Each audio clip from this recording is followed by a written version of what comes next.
So we're over here at Rex's cycle shop today, and I want to show you guys this ADV.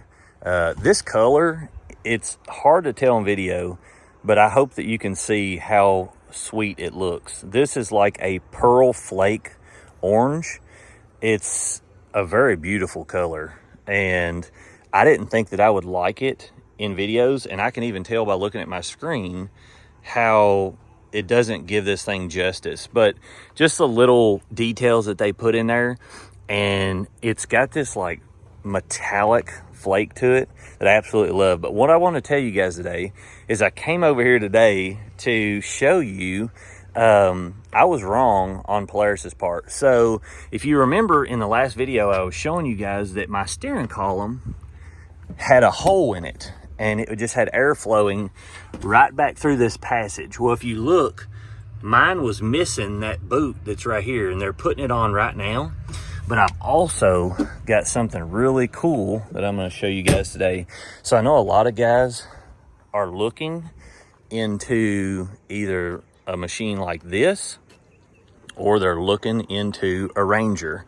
And so they have a Ranger Trail Boss over here that I'm going to do a full comparison on between the two, mine and the Ranger Trail Boss, which is, they have two of them here. They have a single cab and they have a 6-seater. So if you're looking for one of those, they have both of them in stock. All right, so here's another reason I come over to this dealership today. They've got this, if you guys are interested, they've got this in stock. They have it in the 6-seater, and they also have it in the 2-seater. But I wanted to show you guys, I know a lot of people have bought these and they've bought the Defenders, and they're wanting to make it into a machine like this. And I'm going to show you why this is so much better of a trail machine, and it would be so hard to make this into this for the $10,000 difference. And I don't even think there's $10,000 difference between these two. This is $43,999. This is about $45,000. So you're looking at roughly $8,000 to $9,000 difference. But let's get this started. So, and this is the top model as far as the Ranger. This is the Trail Boss edition, which gives it the arched A-arms, which is great. The Defenders have these. I think they should do that across the board, but it's an upscaled model so they can sell it even higher. You get this. You also get self-leveling shocks in the rear. And as far as riding on the trail, I don't really know how much difference that would be, but they do look totally different than the normal shock. I have never had one of these on the trail, so I can't really give you a comparison. But you also get the rear arched A-arms. Then you get these Ascents on the inside, which are the red steering wheel. On the dash over there, it automatically comes with ride command, which gives you the 2 speakers up here. And these are, looks like roughly 4 to 5 inch speakers. And they've got a tweeter in the middle. But as far as that, the rest of it's the same as a normal Ranger. So if you're looking at these two, let's give you a side view so you can see the, difference in length. So you can see that the nose of this is roughly 2 or 3 inches further out than what the Ranger is. Now with the bumpers, they're almost the same length. This is a little bit longer up front. And then if we go to the back, this is a little bit further. So they're almost identical as far as length and spacing. But what you're going to notice is this has 30-inch tires on it, so you're automatically getting bigger tires. You're going to get bigger brakes on this.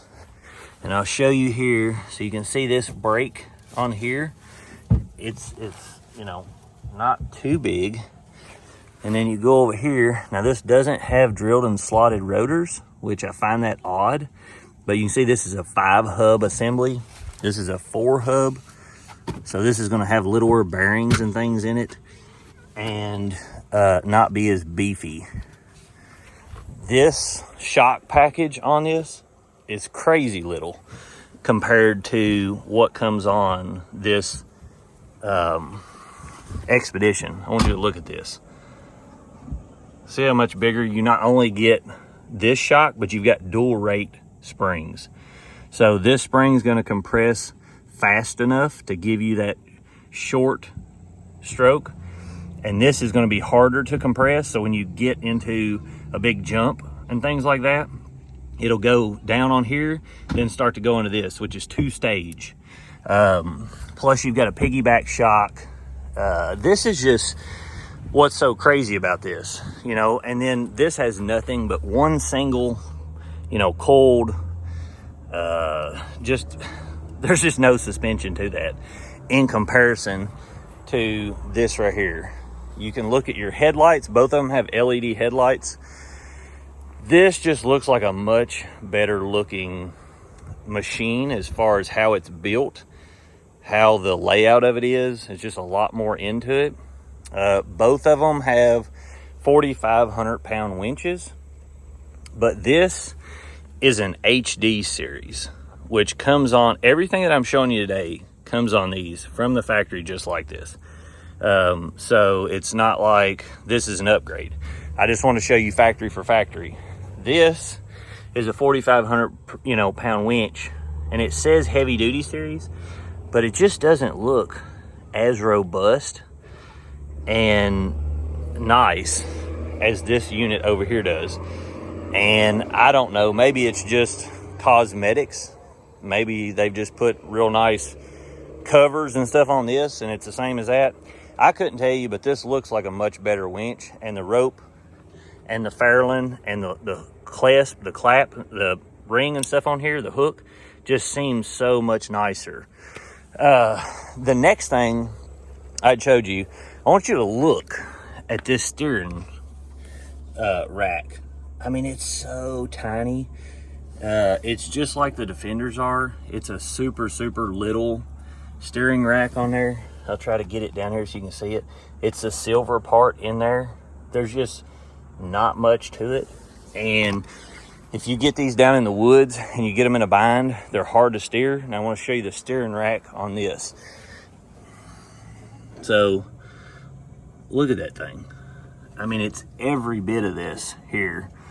It's just, I mean, it's crazy how well this thing steers in comparison to something like this. So I'm not even halfway through it, but I just wanted to show you guys that. If you just took the winch, the A-arms, and how much bigger they are, robust-wise, the shocks, all of that setup would cost you $10,000 alone to do all that to this Ranger.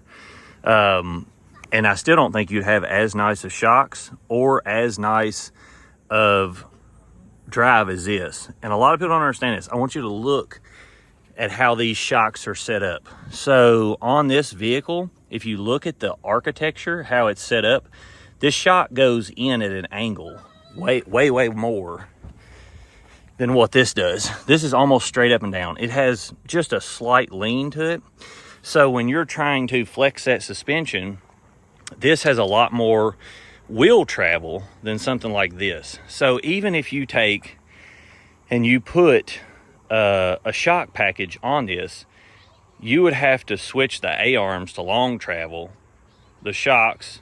You'd have to completely redo the front end and the rear to match it up to make it ride somewhat close to this. And I still don't think it's even possible to do the same as this because of where the shocks mount at the top. This machine was literally made for farming. The rear's the same way, and that's the next thing I'll get into. These shocks are, I mean, they're literally almost straight up and down. They have a slight kick to them. And then over here, they're a little bit more angled than this. But when you're looking into these shocks and things like that, if you look how much longer this shock tower is just from the factory and how much beefier these A-arms are, the axles, everything in here is just, I mean, this looks like a toy compared to the xpedition. Not only that, but then if you look at the braces, you look at the, remember I was talking about this in a video, how much this is braced up in comparison to this. And the whole reason I'm making this video is because there's so many people that are looking into these and they don't understand you know, they want to know how much better does it ride. Well, it's night and day difference. If you're looking at a Ranger or a Defender's set up the same way as this. A Defender rides better than this as far as a limited, and it has arched A-arms and everything, but it's still nowhere near something like this. And then if we get on the inside and look, I mean, just look at this layout. So these seats are 100 times nicer than something like this. This is just a bench park seat, basically. You know, it's you know, it is bolstered, and it's way better in comparison to like the 2020s and back, because the seats aren't as bolstered in those. They've come a long ways. But even these seats aren't as nice as a Defender Limited. But like I said, you've got this dash. Here's the dash in this.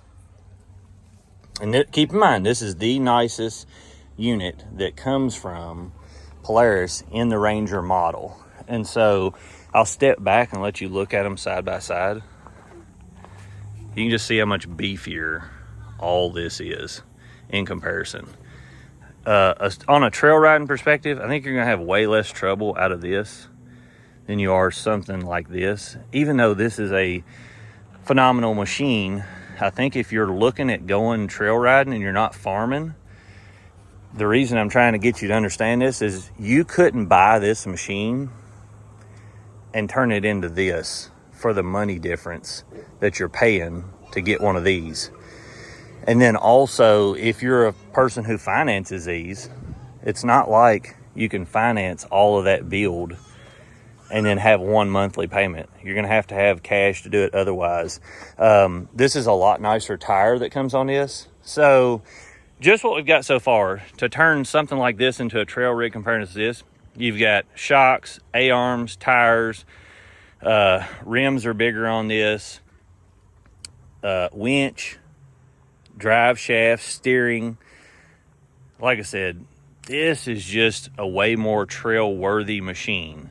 Now, as far as a farmer, I think it's kind of one of the things like I was talking about in the last video. You're just going to have to, you know, gauge whether you can use this for farming in comparison to the bed size. So that's the thing I was talking about the other day. If you look at this, I'll show you, and these aren't on level ground, but just, you know, walking up to it, this is below like my pelvic bone, and this is plumb up to, you know, plumb up to the bottom of below my belly button. So you've got a good 4 to 5 inch difference in bed height on those, and you can't really tell right here. And plus it's going on a slope, but it's going to be a lot more for you to be lifting these into the bed of this Xpedition in comparison to a Ranger. But this Trail Boss has a lot of nice amenities that I hope futuristically, like this rear light that comes on these from the factory, I hope that comes over to the Xpedition. That would be so handy in the woods to be able to see. And I hope that they'll put a camera in that at some point, so that, and look how nice that is. And in this Trail Boss, you flip that on up here. So you've got this switch system up here, and then down here. And the reason that they took it away from down here and put it up there is because they fill these from the factory when you get the Trail Boss edition, because this has the descent control and the auxiliary in the bed. So you can now plug in 12-volt accessories back here, which is something they need to do on the Xpedition too, because people are buying these for camping. And so they're going to want to be able to plug in accessories and stuff in the rear. I think, like I said, both these machines are great, but they have two totally different purposes. And if you can understand what I'm saying as far as how this is set up from the factory and how, you know, that's set up, this is made for a trail machine, whereas the other is made for farming. Two totally different purposes. The next point is the motor. So this has 114 horsepower, and this over here has 82. So you're getting a lot stouter motor in this in comparison to the Ranger. Now I'll get in here and sit and show you your field of view in both of these so you can see what it looks like to look out of them.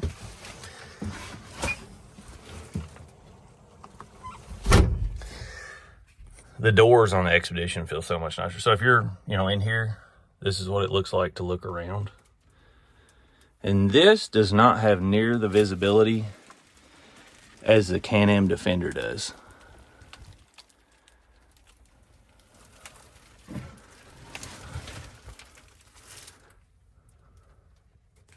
But it's still better than the Xpedition, I think. One, because of the rear glass, and you sit down in the Xpedition. But like I said, it takes some getting used to. But I'll show you guys. Okay.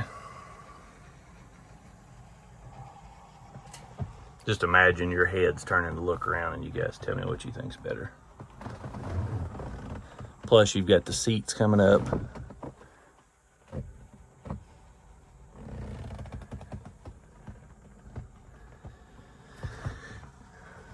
The next thing on the inside is this comes with a killer sound system. So this comes with a subwoofer right here, like I showed in the video. Your front panel speakers on both sides, 2 tweeters, and then 2 rear panel speakers up there. And this is the best sound system that I've heard, hands down, in a factory side-by-side unit. And I've heard quite a few of them, but this thing is just, it's a ton better. As far as your front differentials, let's look at that and see if we can see any difference.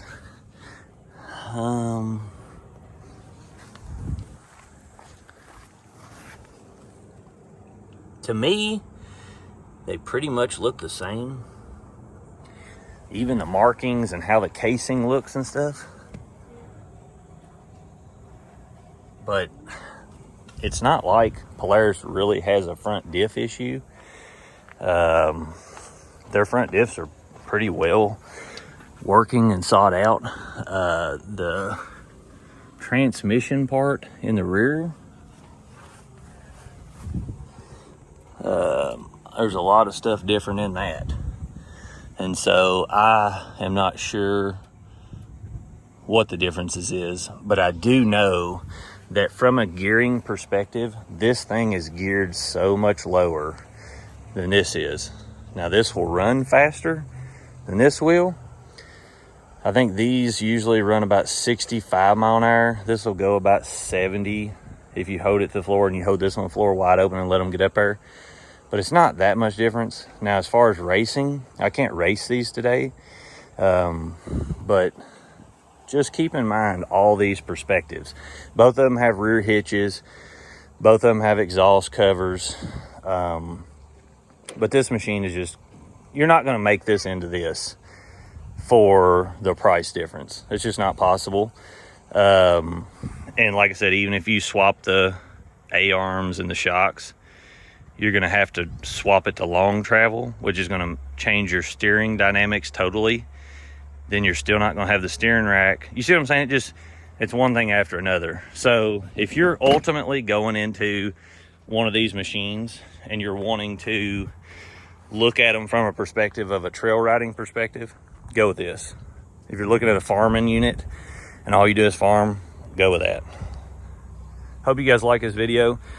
This is titanium metallic, and this is the white Trail Boss edition. This has like a pearl in it. I don't know if you can see it in the picture, but it's beautiful.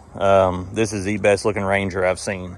Absolutely love it. I tried to get my hands on one of these for like a year and a half. Could not get a hold of them. And from my knowledge, they're still extremely hard to get hold of. And Rex's Cycle Shop in Columbia, Kentucky has 2 of these. And they do not charge crazy fees like Hauser and a bunch of these other companies. I just wanted to tell you guys, I just got in that Trail Boss and moved it. Both of these hadn't been running no time at all. And just what little I started them both at the same time, this air conditioner already feels colder than that did. Like I said, again, I think the air conditioning in this works better. And I think that the way the cab's sealed and the doors seal and everything, that this is a lot better machine air conditioning quality wise. Whoa, those are some sweet headlights on this.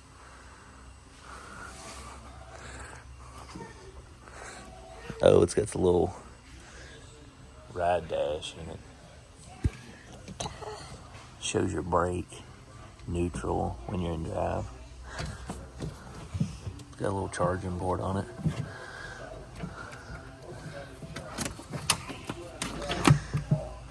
So you can set the speed limiter on this. That's a really cool little Razor. 200 EFI.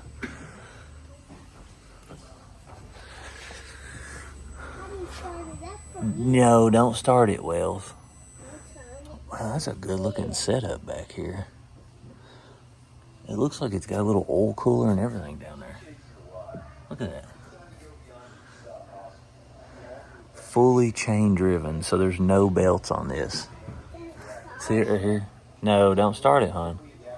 It's got a big old sprocket and stuff on it too. I love that. The no belts deal is the way to go, especially for kids.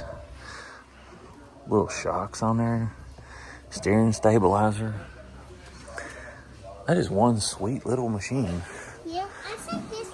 You think that'd be fun? Yeah. So I think someone's already bought it. It's on hold.